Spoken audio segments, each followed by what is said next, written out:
அருள் புரிவாய் அமளியம்மா, எமக்கருள் புரிவாய் அமளியம்மா, எமக்கருள் புரிவாய் அமளியம்மா.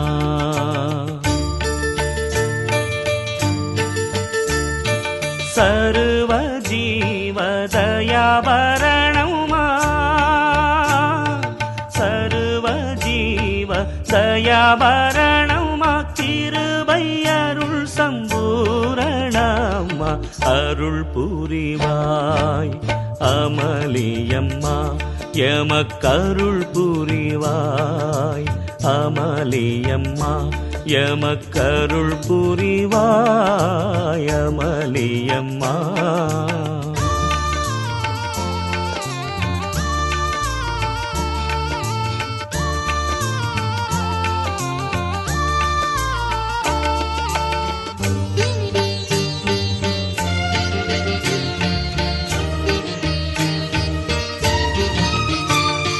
மாசு மறுவில்லா பூசித சீலி, நேச இருதயம் அமைந்த நூலி. மாசு மறுவில்லா பூசித சீலி, நேச இருதயம் அமைந்த நூலி. வாசமலர்களின் வானுயர் லீலி, வாசமலர்களின் வானுயர் லீலி. பாசமுடன் நோக்கும் தேர்பரிபாலி, அருள் புரிவாய் அமளியம்மா, எமக்கருள் புரிவாய் அமளியம்மா, எமக்கருள் புரிவாய் அமளியம்மா.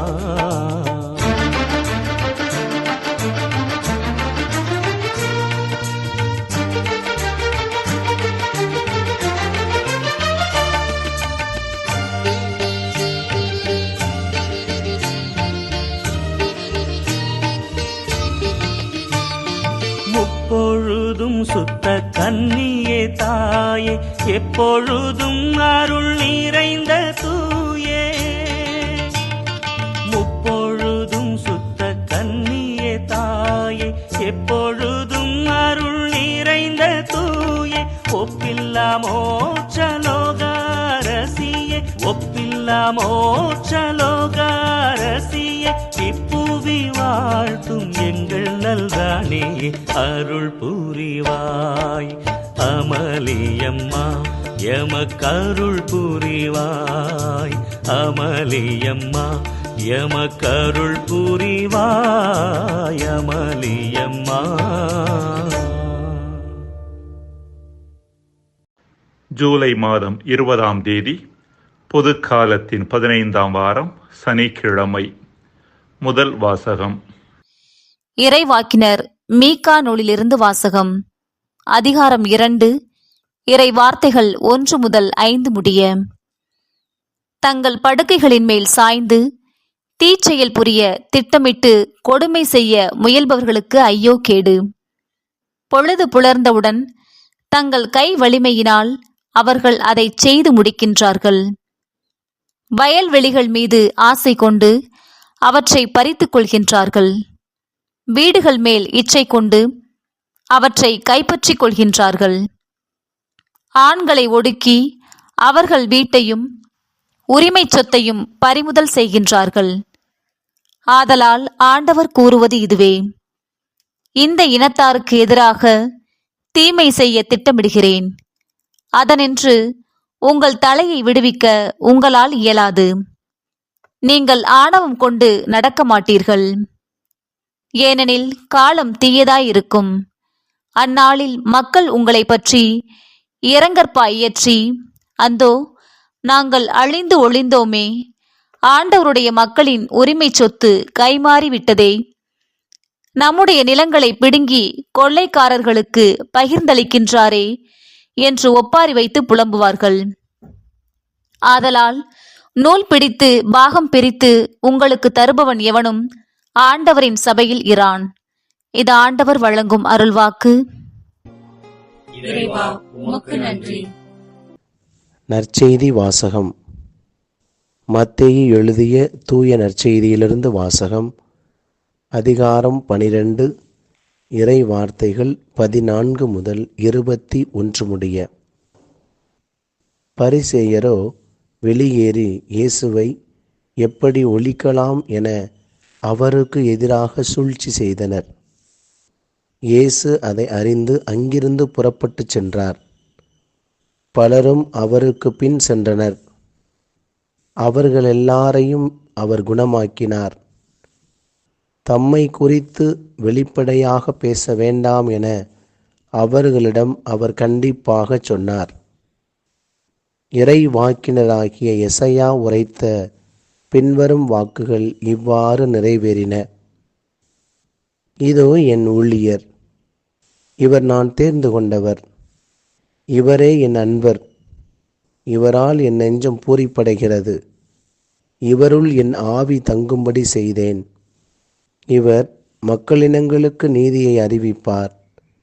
இவர் சண்டை சச்சரவு செய்ய மாட்டார், கூக்குரல் இடமாட்டார், தம் குரலை தெருவில் எழுப்பவும் மாட்டார். நீதியை வெற்றி பெறச் செய்யும் வரை நெறிந்த நாணலை முறியார், புகையும் திரியை அணையார். எல்லா மக்களினங்களும் இவர் பெயரில் நம்பிக்கை கொள்வார்கள்.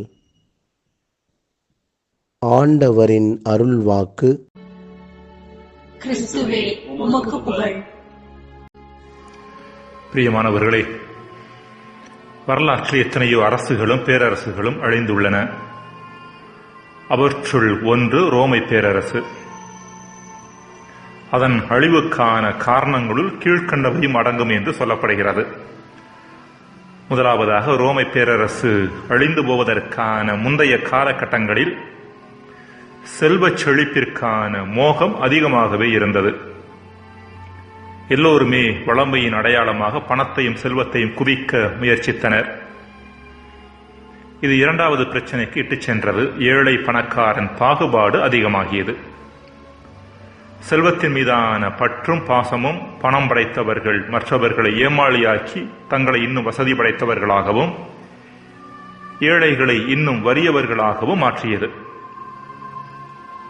மூன்றாவதாக, பணமும் செல்வமும் அதிகமாகியதன் காரணமாக உலக இன்பங்கள் மீதான நாட்டம், முக்கியமாக பாலியல் இன்பம் மீதான நாட்டம் மற்றும் கேளிக்கை விளையாட்டுக்கள் ஆகியவை அதிகமாகின.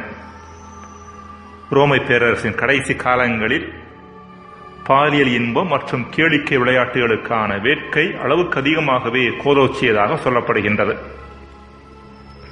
பொம்பி என்கிற நகரம் பாலியல் இன்பத்திற்கான கோட்டையாக இருந்ததா. இந்த நகரம் கிபி 69 பூகம்பத்தால் பாதிக்கப்பட்டு கிபி 79 ஏற்பட்ட எரிமலை வெடிப்பால் முழுமையாக மூடப்பட்டது. வரலாற்றின் இன்னொரு அரசான யூதாவும் தனது அழிவு பாதையில் மேற்கண்ட காரணங்கள் மூலம் பயணித்தது என்பதை விவிலிய வரலாறு நமக்கு எடுத்துரைக்கிறது. முதலாவதாக, செல்வத்தின் மீதான நாட்டம் எவ்வாறு பல்வேறு வகையான ஏமாற்றுதல்களுக்கும் தீச்செயல்களுக்குமான காரணமாக இருந்தது என்பதை முதல் வாசகம் தத்ரூபமாக விவரிக்கிறது. வயல்வெளிகள் மீது ஆசை கொண்டு அவற்றை பறித்துக் கொள்கின்றார்கள். வீடுகள் மேல் இச்சை கொண்டு அவற்றை கைப்பற்றிக் கொள்கின்றார்கள். ஆண்களை ஒடுக்கி அவர்கள் வீட்டையும் உரிமை சொத்தையும் பறிமுதல் செய்கின்றார்கள் என்று வாசிக்கிறோம். நிச்சயமாக இப்படிப்பட்ட செயல்பாடுகள் ஏழை பணக்காரன் பாகுபாட்டுக்கு இட்டுச் சென்றிருக்கும் என்பது சொல்லித் தெரிய வேண்டிய ஒன்று அல்ல. செல்வத்தின் மீதான வெறி இன்னும் பல தீமைகளை மனித வாழ்விற்குள் கொண்டு வருகிறது என்பது நாம் அறியாது அல்ல. வாழ்க்கையில் வசதி குவிய குவிய மனிதன் முதலாவதாக தன்னை மறக்கின்றான், தான் தோண்டித்தனமாக வாழ ஆரம்பிக்கின்றான். இரண்டாவதாக, தன்னை சுற்றியுள்ள சமூகத்தை மறக்கின்றான். மற்ற மனிதர்களை கசக்கி பிழிந்து தன்னை பெருக்கிக் கொள்ள ஆரம்பிக்கின்றான். மூன்றாவதாக, கடவுளையும் மறக்கின்றான். பணத்தையே பரமனாக பாவித்து அதை வழிபட ஆரம்பிக்கின்றான். இஸ்ரேல் மக்களுக்கு நேர்ந்தது அதுதான். இஸ்ரேல் இனத்தில் வாழ்ந்த வசதி படைத்தவர்கள் நேர்மையற்று நடந்தனர். தங்களை சுற்றி வாழ்ந்த ஏழை எளியவர்களை நசுக்கி அவர்களின் உடைமைகளையும் நிலபுலங்களையும் பறித்துக் கொண்டனர். இவ்வாறு தங்களை மறந்து, தங்களை சுற்றியுள்ளவர்களை மறந்து, தங்களை படைத்தவரையும் மறந்து தீச்செயல் புரிந்தனர். அடுத்ததாக யூதாவில் பாலியல் மற்றும் கேளிக்கைகளுக்கான வேட்கையும் அதிகமாக இருந்ததை நம்மால் பார்க்க முடிகிறது. இறைவாக்கினர்கள் கண்டிக்கும் புறதெய்வ வழிபாடுகள் இந்த பின்னணியில் தான் பார்க்கப்பட வேண்டும். வடநாடான இஸ்ரேலும் தென்னாடான யூதாவும் தங்களை சுற்றி இருந்த பிற இனத்தவர்களின் வழிபாட்டு முறைகளால் ஈர்க்கப்பட்டதற்கான ஒரு முக்கியமான காரணம் அவர்களது வழிபாட்டு முறையில் ஓர் அங்கமாக இருந்த பாலுணர்வு செயல்பாடுகளே. எசேக்கியேல் 23ஆம் பிரிவில் வடநாடு மற்றும் தென்னாடு ஆகியவற்றின் பிற நாடுகளுடனான உறவு பாலியல் இன்பத்திற்கான வேட்கையின் பின்னணியில் சித்தரிக்கப்படுவது குறிப்பிடத்தக்கது. ஆக இவ்வாறு இஸ்ரேல் மக்கள் பிரதெய்வ வழிபாட்டால் ஈர்க்கப்பட்டது, அங்குள்ள பாலியல் இன்பத்தால் அவர்கள் தூண்டப்பட்டது இவர்கள் நடுவில் ஒழுக்க பிறழ்வை கொண்டு வந்தது. குடும்ப வாழ்வை சிதைத்தது. கட்டுக்கோப்பாக வாழ்ந்த சமூகம் உருக்குலைய காரணமாயிற்று. ஆமோஸ் 2:7, எசேக்கியேல் 22:11 ஆகிய பகுதிகளை பார்க்கலாம். ஆக இதன் காரணமாகவே இறைவாக்கினர்கள் பிரதெய்வ வழிபாட்டை கண்டித்தனர். அன்பிற்குரியவர்களே, நமது தனிப்பட்ட வாழ்விலும் கூட அதீத பொருளாசை, முறையற்ற பாலுறவு மற்றும் வரைமுறையற்ற கேளிக்கைகள் ஆகியன இருந்தன என்றால் நாம் அழிவின் பாதையில் இருக்கிறோம் என்பதை உணர்ந்து கொள்ள அழைக்கப்படுகின்றோம். நிச்சயமாக நாம் வாழக்கூடிய இன்றைய உலகம் மேற்கண்ட மூன்றையும் கொண்டாடுகிறது என்பது உண்மைதான். இருப்பினும் கிறிஸ்தவர்களாகிய நமது அழைப்பு அவை வாழ்விற்கான வழிகள் அல்ல என்பதை நாமும் உணர்ந்து அதை பிறருக்கும் எடுத்துரைப்பதாகும். ஜெபம். இறைவா, அழிவின் பாதை எவ்வளவுதான் ஈர்க்கக்கூடியதாக இருந்தாலும் அதிலிருந்து எங்களை காத்துக்கொள்ள வரம் தாரும். ஆமேன்.